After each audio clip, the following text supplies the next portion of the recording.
Benvinguts a Presentant Impresentables, una secció d'històries en minúscula.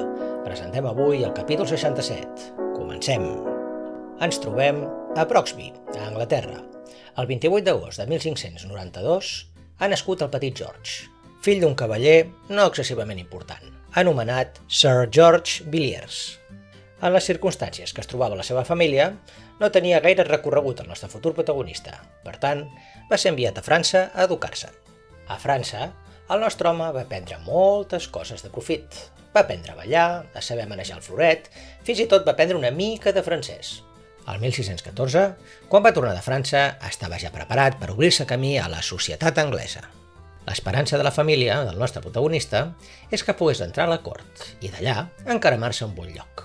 Els nobles van rebre molt bé aquella espècie de Don Juan, que era en què s'havia convertit el nostre protagonista, un tio bueno, que sabia francès, ballar i comportar-se en els ambients d'alta societat. Els nobles estaven fins als nassos del favorit del rei, un noble anomenat Robert Carr, primer comte de Somerset. Així, quan va aparèixer el nostre protagonista i el rei va preguntar qui era aquell jovencell tan ben plantat, varen veure en ell una oportunitat per fer que el rei, a qui agradaven molt els jovenets atractius, canviés de joguina, esperar que aquesta nova no tingués gaire criteri. Entre tots, li varen comprar roba nova, sabatetes i va ser promogut a coper reial. Una feina de molta responsabilitat. El nostre home hauria de procurar que la copa de sa majestat estigués sempre plena. El rei va estar tan complagut amb la tasca del nostre protagonista que no va tardar en nomenar-lo gentilhome de la cambra del rei. I no gaire temps després, mestre de cavallerisses reials, lord i alt almirant. Darrere dels oficis reials, els títols nobiliaris no van tardar en arribar. Primerament va ser anomenat vescomte de Buckingham i el 1621 duc de Buckingham. Paral·lelament a l'ascens del nostre home, la caiguda en desgràcia de l'anterior valit del rei, el comte de Somerset, es produïa a marxes forçades. Finalment, aquest va ser declarat còmplice d'assassinat d'un antic col·laborador seu anomenat Sir Thomas Overbury, sobre el qual va declarar sempre que era innocent, però el rei ja només tenia ulls pel nostre protagonista. Per tant, no va moure un dit pel seu antic favorit, que va ser tancat a la Torre de Londres i no en sortiria fins al 1622. Segons la relació epistolar que mantenien dos, el rei i el nostre protagonista, ja es veu que tenien una relació molt especial. God bless you, my sweet child and wife. Déu et beneeixi el meu nen dolç i esposa. I el nostre home li contestava: I naturally so love your person and adore all your other parts. Estimo la seva persona i adoro totes i cada una de les seves parts. Que maco. A mesura que la influència del nostre protagonista s'incrementava, l'enveja dels nobles també creixia. Els nobles havien creat un personatge per allunyar l'antic favorit del comte de Somerset. Doncs ara tenien un altre comte de Somerset, i molt pitjor. Com deia el rei, estimo el comte de Buckingham més que ningú. Tant de bo que això no sigui considerat com un defecte, ja que Jesucrist va fer el mateix. Per tant, no se'n pot culpar. Si Crist va tenir a Joan, jo tinc a George. El nostre protagonista tenia temps per tot i també per tothom. No només estimava el rei i totes les seves parts, ara sembla que també tenia temps per estimar totes les parts del príncep de Gal·les, el seu fill, i també per casar-se. De tota manera, la boda va ser problemàtica. La família de la noia no volia tractes amb el personatge. El mateix rei tampoc volia que el nostre protagonista es casés amb una noia que professava el catolicisme. No obstant, la boda finalment es va celebrar el 16 de maig de 1620. L'abans simpàtic i encantador George Villiers ara s'havia convertit a ulls de tothom que no fos el rei o el seu fill en un arrogant cavaller amb un poder immens. Els nobles i els polítics només vivien pel dia que el veurien caure. Més d'un cop va estar en el punt de mira del Parlament, però per això estava el rei, per parar qualsevol iniciativa que pogués perjudicar el seu nen dolç i esposa. Quan en presència del rei sortia el tema, que el duc de Buckingham havia fet això o allò i que mereixia ser castigat amb la destitució o quelcom pitjor, el monarca canviava immediatament de tema. L'any 1623 va acompanyar el príncep de Gal·les a Espanya, en missió diplomàtica.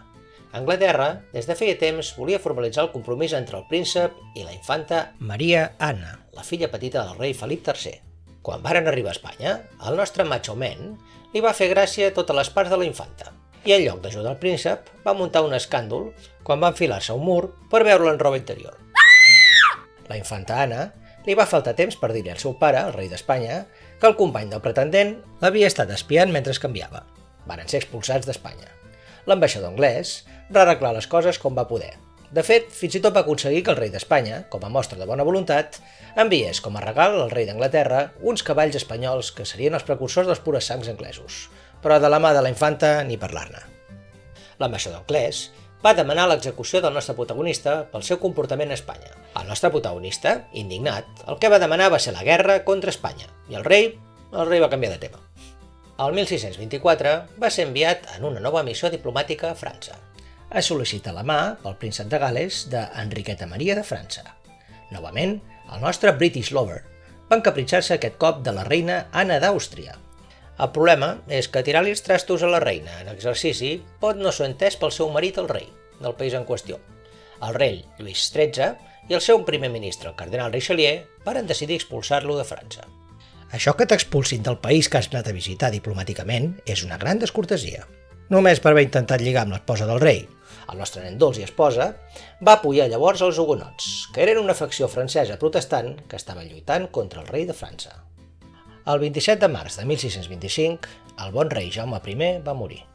Va ser un cop dur pel nostre home, ja que, com hem dit abans, ell deia que estimava totes i cada una de les parts del monarca. Però no hi fa res. Ara estimava totes i cada una de les parts del seu fill, el ja rei Carles I d'Anglaterra. Ens trobem al 1627. El nostre home està en plena campanya per ajudar els bons hugonots a derrotar el maleducat rei de França que es va atrevir a expulsar-me al 1624. Sota el geni militar del nostre protagonista, les coses anaven bé pels rivals, ja que d'una força de 7.000 homes ja hi havia hagut més de 4.000 baixes. El nostre home es trobava a la població de Portsmouth, en plena activitat per organitzar una segona expedició cap a França pel 1628, quan un militar que no havia aconseguit una promoció que esperava, anomenat John Felton, ressentit contra el nostre home, el va apunyalar a la seva tenda. El nostre home, ferit amb una ferida d'arma blanca, va sortir corrents darrere del malfactor cridant «Vine aquí, villar!», però no va anar gaire lluny, caient mort poc després. John Felton va ser detingut i seria penjat 2 mesos després. El duc de Buckingham va ser enterrat a l'abadia de Westminster, sent la primera persona aliena a la família reial en ser enterrada allà. La seva tomba està propera a la del rei Jaume I. I fins aquí el capítol d'avui. Esperant que us hagi agradat, ens acomiadem fins al proper impresentable. Adéu-siau!